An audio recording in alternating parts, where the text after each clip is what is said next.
pour nga xam réellement est-ce que moom daa nekk di yàq wala dafa nekk di toj di tabaxaat parce que àdduna bi moom toll fu nga xamante ni il faut ñu toj ko defaraat ko parce que ñi ko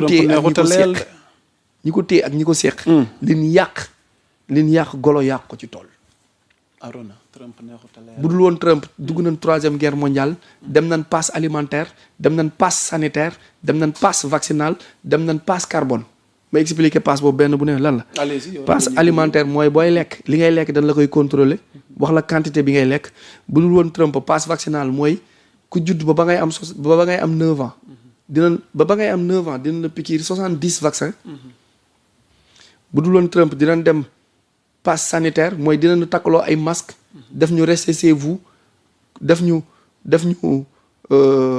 ni ñu tuddoon jamonoy Covid loolu ñu doon def nit ñi. mesure barrière yi. waaw mais li ñu doon def waaye état bi waaye ni mu tudd. non kii bi ñu def ni confinement bi. dinañ dem passe carbone passe carbone mooy. nit ku ne da ngay am puce am carte. accès da ngay fay impôt ci air oxygène bi nga nooyi. da nga koy fay. loolay passe carbone programme boobu mi ngi déroulé Trump moo ko dagg danoo naroon fay nokki humanité bi 8 milliards yi kenn ku ne da nga waroon fay li ngay nooyi ci oxygène moom la ñuy wax passe carbone parce que nee nañ on est trop sur terre ba pare li ñuy produire day créer pollution bu nga xamante ni day yàq atmosphère bi yaa Moussa y a jamais eu de changement climatique mensonge la changement climatique mosul am waaw dégradation moo am du climat causé par l'homme par des mécanismes ak des substances chimiques yi nga xamante ni da koy sànni ci nuages yi pour anticiper une pluie ou retarder créer une sécheresse nuages yi dafa am bu góor ak bu jigéen niir yi dafa am niir bu góor ak niir bu jigéen dañuy daje naturellement mu taw nga ne niir yi dafa am bu góor ak bu jigéen nuages yi waaw yàlla ci màggaayam nuages yi am na góor am na nuage bu jigéen dañuy tase taw am rencontre bi def dënu mu taw loolu foo ko teg waay loolu science la de religion la am na on recherche même Google bu yomb bi boo fa demee di nga ko fekk léegi ñoom ñu seeni pexeem ak seeni ñaaw téefam Trump dagg seen loxo parce que dañ doon jël ay substances yoo xamante ni sel la en quelque sorte métaux lourds comme aluminium bi ñu def ci meew bi def ko ci nuages yi pour mu créer ay taw kaaw Dubaï Abdoulaye Wade defoon na ko fii Sénégal taw bi échappé taw ko ci géej gi année yi ci topp Dakar lab fi la Farba Senghor nekkoon ministre solidarité mu créé jaxaay picc la bu nga xamante ni day cibb fii yóbbu fee Ablaye Tade plan jaxaay mu jëlee nit ñi nekkoon Gunaas ginnaaw raay Caaroy yóbbu leen Kër Masaar parce que moom loolu conséquence su benn politique d'anticipation de pluie bu mu bëggoon def la mu échoué Qatar def na ko 2023 mu ëpp taw bu bari mais tubaab yi ñoo daan créer sécheresse bi amoon Éthiopie ak Somalie pour créer famine mooy fexe ba nuages yi du ñu laale taw bañ a am foofu am aridité sec pauvreté am ñu yóbbu seen programme plan alimentaire mondial yi programme alimentaire mondial dem def soutien ndekete soutien yooyu ñu doon def xale yi lañ soxla woon xale yaa nga feeñee fa ñuy waxee nickel la doon mooy huile du sexe ba Epstein bi daan téye xale yi réeroon ci guerre yooyu yëpp ak dëkk yi amoon famine yëpp foofu lañ leen doon jaarale ci ay ONG yi nga xamante ne Trump bi mu ñëwee daf leen tas mais kooku ma gëm yàlla topp ko xam ko di jullit bëgg mu jub mais man kooku laay topp lu mu mënti def moom laay topp parce que moo nekk di sauver humanité ci lu nga xamante ni ñaawteef ak musiba bu nu waroon dund abadan daay man moo tax ma ni Trump Sonko bul attaqué Trump yéen ñaara bokk mission patriote la waaw mais bu nekkee ci jubadi kenn du ko wax déjà sax il y a un ancien président français qui a confirmé quand même Ousmane Sonko n'est-ce pas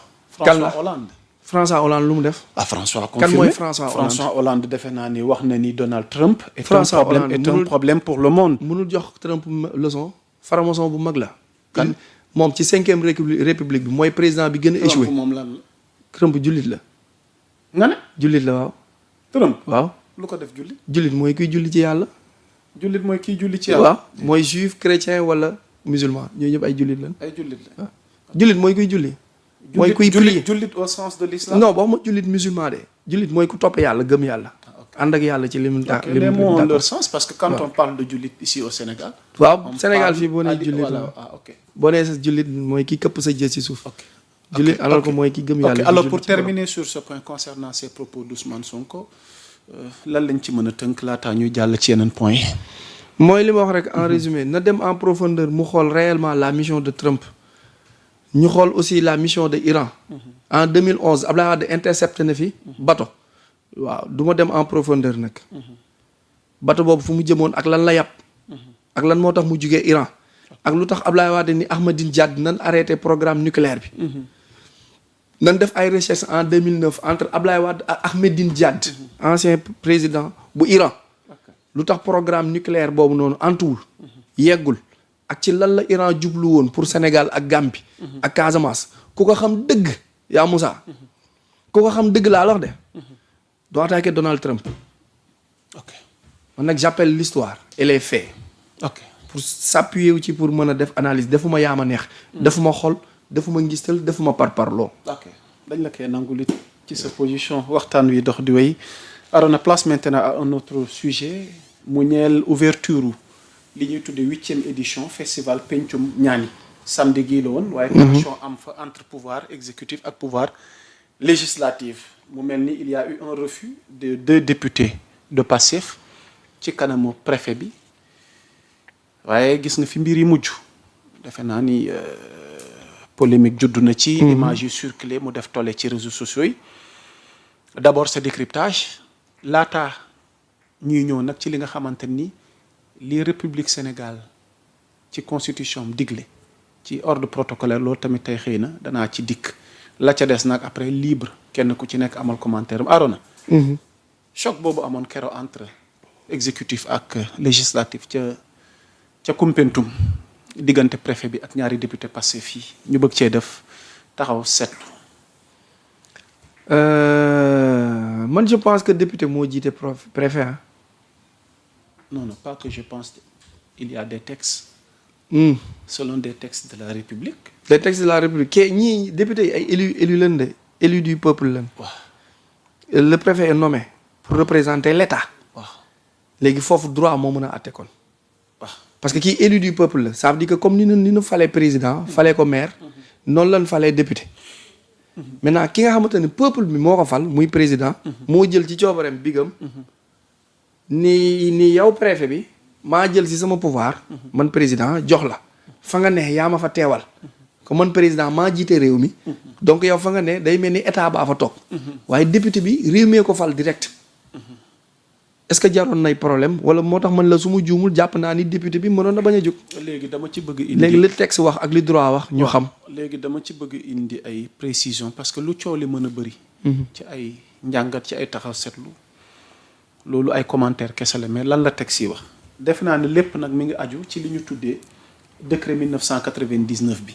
parce que keroog ci jotaay Bonsoir Sénégal fii ci Sénégal 7 di ci nuyuwaale de passage Abbas Sow maa ngi ko ci doon indi ay leeral. ndax décret 99 bi moom moo nekk fi mu ne nii au cœur du débat ci li ñuy tuddee préséance des autorités. dañuy fàttali ni ci atum 1999 am na lu xewoon li xewoon mooy le protocole applicable au Sénégal repose sur le décret numéro 99 à noter yéen ñi may seetaan 252 du 19 mars 1999. décret boobu lan la wax décret boobu mi ngi fixé li ñuy tuddee ordre de préséance des corps et autorités lors des cérémonies publiques ndaje public fu mu am. autorité administrative yi autorité politique yi autorité coutumière yi autorité religieuse yi autorité ci fànn gu mu mën a doon décret gi leeralal na mbir yi ni mu toppalante kana ca kaw ba ka nga xamante ni moom moo gën a suufe aaroon li mu wax mooy décret numéro 99 252 du 19 mars 1999 qui fixe l'ordre de préséance des corps et autorités lors des cérémonies publiques. Ce texte établit une hiérarchie précise selon les lieux. Selon les lieux. La préséance place en tête le président de la République, moo ne ca kaw, chef suprême de la nation. Ka ca topp moom mooy le président de l'Assemblée nationale, deuxième institution. Ka ca topp di le premier ministre. Ka topp ci premier ministre muy les présidents des hautes institutions. Souvent ensuite institution yi mën na ne conseil économique social et environnemental j'en passe bu fekkee Sénat existe na ci réew ma ok ñu boole waale ko ci mu doog a ñëw nag les membres du gouvernement après les parlementaires après les juridictions et les autorités administratives Arona maintenant dans les régions et départements en dehors de la capitale dans les régions et départements lan moo fa xew li fa xaw mooy le gouverneur ou le préfet Arona le gouverneur ou le préfet représente l'État et occupe le premier rang. Ok, d'accord. Hors de la capitale muy Ndakaaru dans les régions et départements le gouverneur ou le préfet occupe lu ñuy tuddee le premier rang parce que moom moo fa représenter li nga xamante ne ni mooy état kon mooy occuper premier rang bi. Oui. Les députés et sénateurs suivent. Ok. parce que tamit xulil xàq wala kaana muran waaw man nekkuma ci jaay chronique wala mën a jaay xam-xam non on te dit ce que disent les textes li ci des nag commentaire la dinañ ci ñëw li textes yi wax mooy ci décret 99 gi ñu leen wax ci atum 1999 gannaaw Ndakaaru ci ni ma leen ko leeralee nga xamante ni président mooy jiitu président assemblée nationale topp ca premier ministre bi ñëw après les présidents des hautes institutions ñëw léegi nag ensuite membres du gouvernement yi ñëw les parlementaires les juridictions et les autorités administratives maintenant dans les régions et départements Arona ak yéen ñi ñuy seetaan en dehors de la capitale la logique maanaam évolue le gouverneur ou le préfet représente l'État et occupe le premier rang les députés et sénateurs suivent comme Sénégal amul sénateur député la ginnaaw gouverneur bu fekkee moo teew waaye bu fa gouverneur teewul préfet moo teew gannaaw gouverneur ak préfet ka ca topp moom mooy député. mooy député bi kon premier rang bi préfet moo fa nekk wala gouverneur ndax ñoom ñoo fay représenter l'État député yi soogu ñëw après député yi les élus locaux notamment les maires. waaw am déet mu mel ni nag yëf yi bu dee Dakar le président assemblée ak haute institution yi.